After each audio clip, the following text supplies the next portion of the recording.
আব্দুল কাদের জিলানীদের পাল্লা হালকা হয়ে সাহাবীদের পাল্লা ভারী হয়ে যাবে। এইরকম যত সাহাবারা ছিলেন সকল সাহাবার নেকি এক পাল্লায়, কিয়ামত পর্যন্ত যত ওলি গাউস কুতুব আসবে সকলের নেকি এক পাল্লায়, শুধু একা আবু বকরের নেকি এক পাল্লায়। আবু বকরের নেকির পাল্লা ভারী হয়ে যাবে।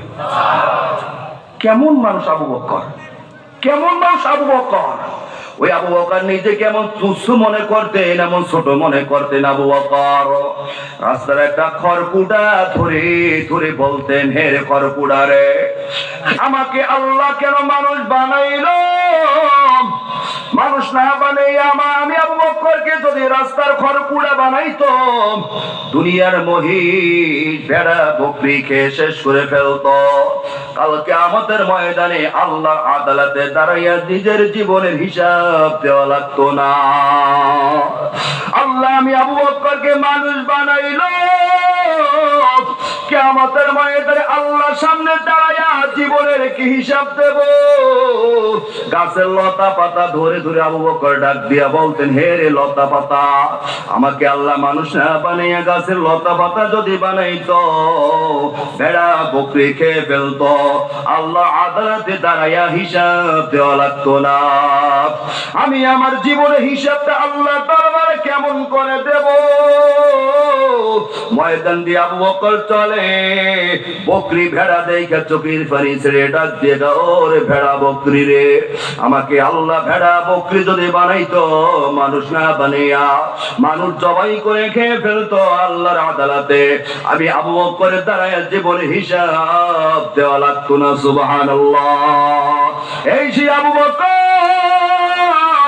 আমার নবীকে একদিন ডাক দিয়া বললেন, ও পয়গম্বর, কালকে আমাদের ময়দানে কোটি কোটি কোটি কোটি মানুষ দাঁড়াইবে।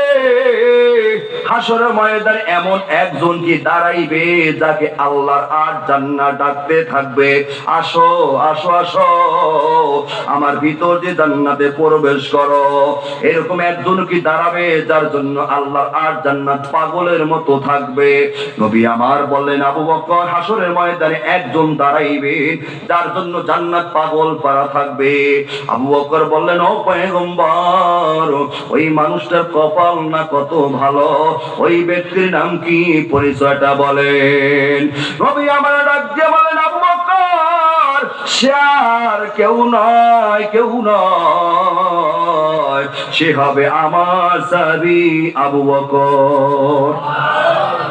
এ আবু বকর, তুমি হবে আমার সেই সাহাবী, তোমার জন্য আল্লাহর আর জান্নাত পাগলের মতো আছে রে।